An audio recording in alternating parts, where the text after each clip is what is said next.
พระหลายปานใด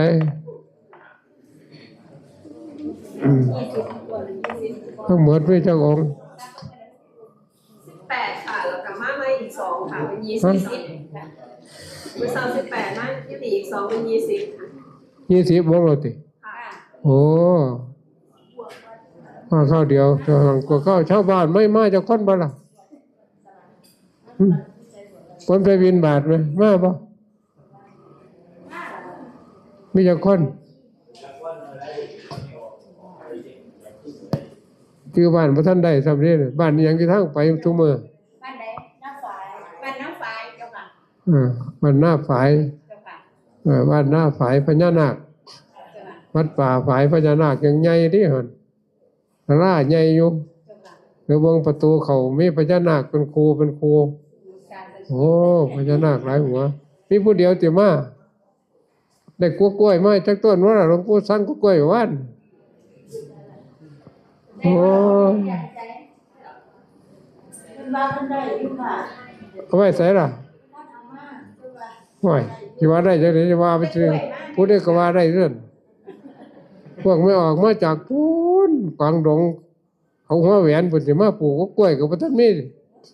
เพราะว่าว่านก็เลยท่าน้ำสีจัดจอดแต่ถือไปใส่ว่านคือพอเห็นท่าน้ำสีได้บ่เนาะเล็กน้อยว่าเดี๋ยวมาส่งรถหนึ่งหัวก็บ่เห็นมาโอ้ค่ะคือดอกโมงนี่ครับแล้วคนเก่ามาหรอไหมเอาให้ท่านเข้าไปคนมาเดี๋ยวผมกลับออกไปดีผมจะดีกว่าท่านมีคนแต่ให้ท่านเข้าไปคนซอยค่ะเขาออกว่าคนคนเนาะมีแต่แขกมีแต่ฝากมาแต่ไกลก็จากท่านมาจากเอามาน้ำเราเงินโอ้เป็นอย่างให้ท่านเข้าไปคนซอยก็ได้มีแต่แขกมาไกลรัตนปีรัติมากับมาบ่ได้ติดธุระติฮะรัฐบาลไม่ต้องการลูกน้องกับบ่มาติมาค่ะลูกน้องมา6คนมาหอด9 โมงค่ะอยู่ไสล่ะ9 โมงค่ะนั่ง9 โมงโอ้ยได้เฮ็ดเวียกกันบ่น่าฟ้าเพิ่นมาด่าเวลาตรงนี้ค่ะคนเข้ามาแล้วเตรียมทำพิธีพร้อมๆกันครับ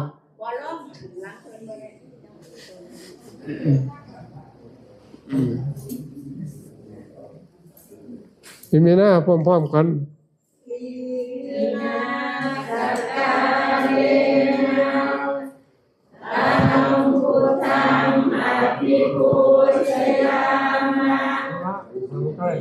มินาสักการินาธัมมังอภิปูชยามะอิมินาสักการินาสังฆังอภิปูชยามะอะระหังสัมมาสัมพุทโธภะคะวะพุทธังภะคะวันตังอภิวาเทมิเอาเพิ่นก็ไปนั่งทีคอยสู้เพิ่นนะ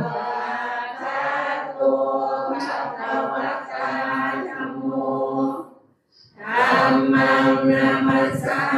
มิสุปฏิปันโนภะคะวะโตสาวกสังโฆสังฆังนามามินะโมนะโมตัสสะภะคะวะโตอะระหะโตสัมมาสัมพุทธัสสะนะโมตัสสะภะคะวะโตอะระหะโตสัมมาสัมพุทธัสสะนะโมตัสสะภะคะวะโตอะระหะโตสัมมาสัมพุทธัสสะสวดมนต์เนี่ยนะโมนะโมหาใจเด้นะโมความรอบหาใจเด้ทัสสะตัดกิเลสออกมากะสัมมาสัมพุทธัสสะกับพ่อพระพุทธเจ้าตัวเขามาวันกตัดออกมากิเลส ก็จะว่าตะคว่ำจะเจอตะโมตัสสะประมาณไอ้ก็ตัดสะอยู่ทั่วถนัดมันบ่ตัดออกความรักความโลภก็น้ำเขามาวัดคือเก่าสิตัดออกจังได๋ซั่นคือว่าไปวัดทำบุญไปวัดทำบุญกี่ตัวเจ้าของจังซั่นไม่ต้องไปวัดเอาบุญไปวัดเอาบุญไปกระตาเป้ากลับบ้านกระตาเต็มโอ้ยเอาผ้าทำบุญก่อนไปสวดพระพุทธมนต์นั่งตัวตรงๆยกมือกันใส่หัวเพราะฉะนั้นกันว่าผ้าเฮ็ดกันแต่บ่ได้เฮ็ดบุญหรอกสิตัวเจ้าของจังซั่นดอกไปวัดหาหลวงปู่ทำบุญว่าเอาแต่ของมาให้พระลำบากพุ่นข้าวต้มขนมเต็มอยู่พุ่นนั่นแหละแนวลำบากเป็นแนวง่ายๆล้มเขาล้มออกบ่เบิ่งยกมือใส่หัวนั่งตัวตรงๆปิดหูซ้ายขวาปิดตาสองข้างรับตาเข้าไว้ปิดปากจะว่างแก้ปากแก้เว้าดูล้มเขาล้มออกดูบุญนั่นบุญคือล้มเห็นบุญเห็นใจเห็นสวรรค์1 นาทีดีกว่าบ่เห็นล้มเขาล้มออกชัดๆแต่เบิ่งแนวอื่นส่องหาล้มบ่เห็นนี่กันบ่ใส่ปัญญาส่องหาแสงตะเว้นขึ้นมาอีก10 ดวงก็ส่องบ่เห็นล้มเด้ล้มเขาล้มออกชัด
ทำตามนาทีตามความเว้า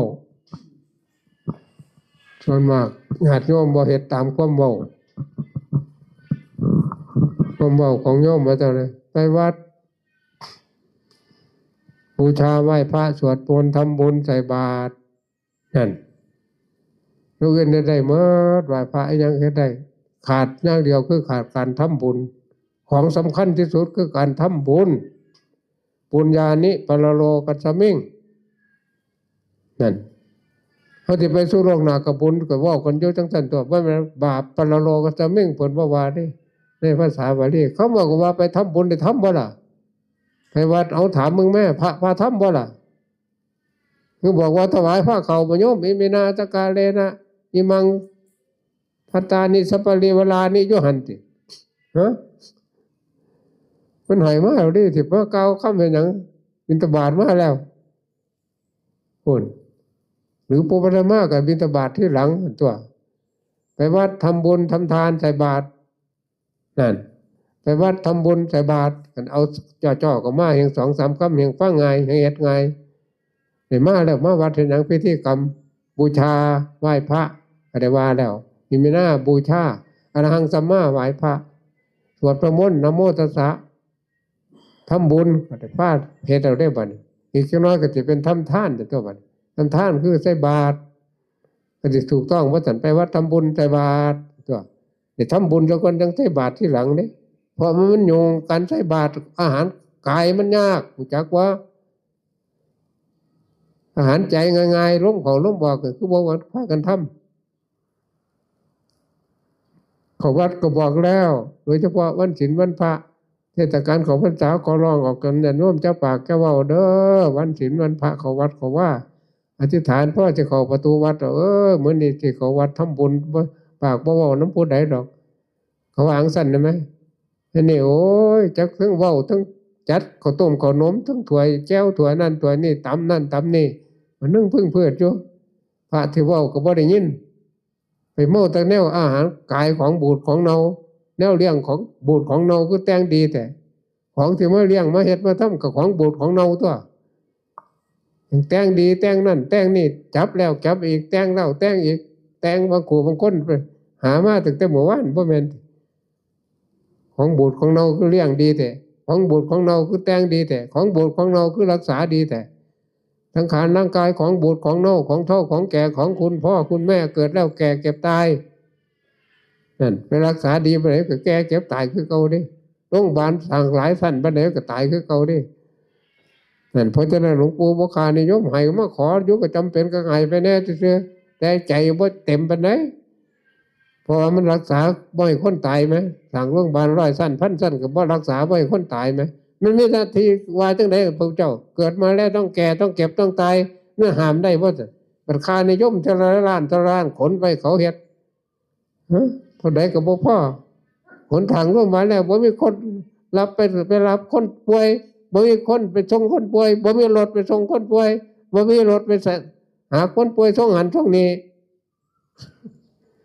มันบ่ทองของพระเจ้าพระเจ้าเพิ่นใจบ่เข้าบ่แก่บ่เก็บบ่ป่วยโรคมะเร็งมันบ่เข้าถึงใจเราบ่แม่นของพระเจ้าเด้หั่นคันแม่นของพระเจ้าหั่นเด้คันแม่นของโลกแม่นอยู่ใจป่วยป่วยหยังป่วยอยากโลภป่วยอยากรักป่วยอยากสวยงามป่วยอยากมีเงินมีทองนั่นแนวมันกินใจพุ่นที่ไปรักษาใส่แนวที่รักษาแล้วรักษาของพระเจ้าลงของลงบอกมันมีอยากบ่ได้บัดนี้มันก็หมดความอยากกันตัวถือพระอรหาโตสัมมาสัมพุทธัสสะกันหาโตเห็นเราก็เป็นพระพุทธเจ้ารักโลภโกรธหลงโมโหโทษอิจฉาพยาบาทอาฆาตหลายอันพ้นที่กิเลสตัณหาอยู่ไล่ออกมาจากของมาวัดรักษาแนวเดียวคือความสงบสุขอื่นยิ่งกว่าความสงบไม่มีรักษาไว้ในแม้ของพระพุทธเจ้านั่นเพราะฉะนั้นให้พยายามเน้นหนักภาคปฏิบัติขันมาวัดจะปั้นทรงจิตทรงใจเหตุการณ์เหตุงานกับมีความระลึกรู้อยู่กับการกับงานจะทรงไปพุ่นไปเปี่ยวโอ้ยเดือดร้อนบุญมีบุญไหวใจกิเลสตัณหาครอบงำทักงำให้ใจต่ำช้าจักบ่ทองหาเพิ่งบ่ค้ำมันนี่ว่ากิเลสมันคือหยังกิเลสมันอยู่ไสมันสร้างบ้านสร้างเฮือนอยู่ไสมันสร้างอยู่ในหัวใจอันเดียวนั่นล่ะนั่นกายเป็นนายกายใจเป็นนายกายเป็นบ่าวใจมันได้สร้างเฮ็ดหยังได้สร้างให้เฮ็ดบาปเฮ็ดน้ำเขาสร้างเฮ็ดบุญบ่อยากเฮ็ดบ่ได้เพราะฉะนั้นพระพุทธเจ้าเพิ่นยังบอกไว้ทำคำสั่งสอนของพระพุทธเจ้าแค่ลมหายใจเข้าออกยากที่สามัญชนคนธรรมดาจะทำได้ที่ว่ายากกว่านี่คันเดียวเรื่องยากคันว่าเฮ็ดยากจึงมีพระท่านพระเพิ่นเป็นหยังกันเพิ่นก็บ่อยากมาเกิดตัดพระได้องค์นึงก็บ่ได้มาเกิดคนขาดการเกิดหลายคนอยู่เด้นี่จักองค์เดี๋ยวนี้ก็20กว่าแล้วคนว่าในประเทศไทยนี่มันจะเป็นจักหมื่นองค์แสนองค์บ่ดินั่นเห็นบ่น่ะมันตัดบ่เกิดตัดบ่เกิดคันมีพระเขาไปปฏิบัติธรรมก็ตัดบ่เกิดคนก็เกิดบ่ได้ก็ตัดไปหลายปานใดซั่นนั่นน่ะบ่ตัดบ่เกิดเขามาลึกๆเข้าไปก็มาตัดทั้งใจอีกก็บ่เกิดอีกบ่ให้มีรักบ่ให้มีโลภจะได้หัวใจก็เห็นพระพุทธเจ้าก็ถึงพระพุทธเจ้านั่นตัวก็เป็นพระพุทธเจ้าตัวเห็นว่าเป็นประวัติพระพุทธเจ้าเพิ่นสิมอันไหนเพิ่นละอันไหนละรักละโลภสองอย่างเหลือเอาไว้แต่หัวใจอันเดียวคือล้มเข้าล้มออกก็เป็นพระพุทธเจ้าพุทธะแปลว่าผู้รู้ใจทุกคนมีผู้รู้ว่าล่ะมีอย่างบ่เฮ็ดนำพระพุทธเจ้าเฮ็ดแต่นำกิเลสโอ้ยถิ่มบ่ได้กรรมมีหยังของพวกผมเนาะอยู่บ่ได้เฮ็ดบ่ได้โอ้ยนั่นเห็นบ่แค่รักษาศีลซื่อๆขนมาให้เท่าใดไปที่บ้านขนเหลือบาทเต็มบาทใส่กระตาก็มองอีหยังอีกใส่ถ้วยใส่ตาลใส่ยามก็ไปอีกพุ่นคืออยู่บ่ได้ซั่น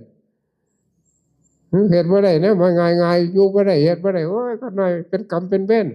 ก็ตัดซะติตัดออกติบ่จักเป็นกรรมเป็นเวรอีกก็เซาสร้างซะตัวอันไปสร้างอยู่มันก็เป็นอีกคือเก่าแล้วโดยเฉพาะบ่ถือศีลถือธรรมยังทุกข์ให้กว่าเก่าได้บัดทุกข์คือหาที่เกิดนั่นเด้นี่เลยบุญเก่าที่จึงมาเกิดเป็นมนุษย์ได้พบพระพุทธศาสนาได้พบคำสอนของพระเจ้าได้ปฏิบัติตามคำสอนของพระเจ้ายังเลิศเข้าไปอีกเด้ว่าพ่อซื่อๆบ่เฮ็ดเอาทั้งบ่คือพ่ออาหารบ่กินเบิ่งแน่มันจะอิ่มบ่ว่าพ่อบุญบ่เฮ็ดเอาเบิ่งแน่มันจะได้บ่เท่านั้นลูกกุศลดอกตนนั้นว่าลูกหลานญาติพี่น้องได้เสียเราถามว่าทั้งไกลหลายจังหวัดอยู่มามื้อนี้เป็น เพื่อมาแสวงบุญกุศลน้ำหลวงปู่หลวงพ่อพระเจ้าประสงค์เป็นบุญกุศลพวกเขาได้เหตุแต่ทำในบุญกุศลของคุณพระพุทธเจ้าคุณพระธรรมคุณพระสงฆ์แม่ซี่แม่ขาใดปฏิบัติได้จงปกป้องปกปักรักษาออกตนในร่วมลูกหลานญาติพี่น้องจงมีแต่ความสุขความเจริญสุขกายสุขใจหายจากทุกโศกโรคภัยการงานจึงใดการเงินจึงใดปรารถนาจึงใดโดยเฉพาะในหลักธรรมคำสอนของพระพุทธเจ้าคือเบื้องล้มเขาลงออกตามธรรมคำสอนของพระเจ้าเป็นประจำแล้วจงมีดวงจิตดวงใจได้เห็นมรรคได้เห็นผลได้เห็นสวรรค์ได้เห็นพระนิพพานในปัจจุบันในชาตินี้เธอ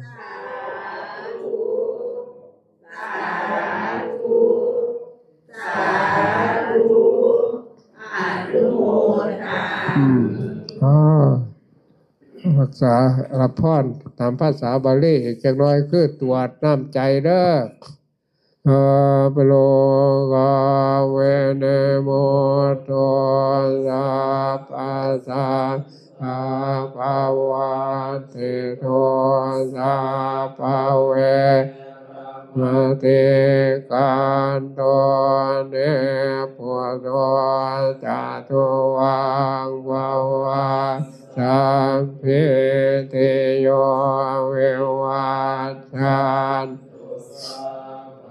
โลกเวนัสสะตุมาเตภวัตวันตรายโยสุชิเทขายโยโกอาภิวันสนาเสเดสานิจังโวทาปัจจายเยโนจาทาโลธรรมาวัฏันติอายุวันโนสุขังรังความการ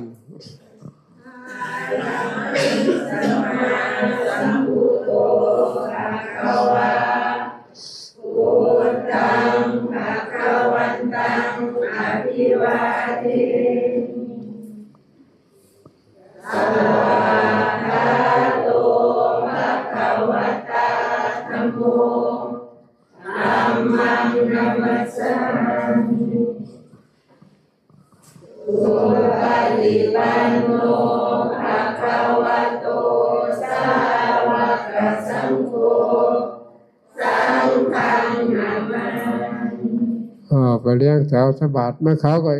ลุกขึ้นอยู่ทั้งพี่คนเด้อเพราะว่าโยมสิเริ่มจากหันมามันบ่เหมือนกันมาจ่อกันอยู่หันไปแออัดอยู่หันผู้มาตะไกเลี้ยงแถวอยู่หันผู้ใส่แล้วผู้ใส่อีกก็ได้มันจะใส่บาทอาจารย์ใจสันนี้บัดโอ้เพิ่นเดี๋ยวก็มาดีใจแล้วผู้คนจะมักซื้อที่ดินไว้ให้พวกเขาได้มาต่างวัดต่างบ้านให้คนได้ถวายบูชาแต่งเขาเจ้าไปล่ะเจ้าเรียงมาทางเพียออกไปหันแออัดตะยุหัน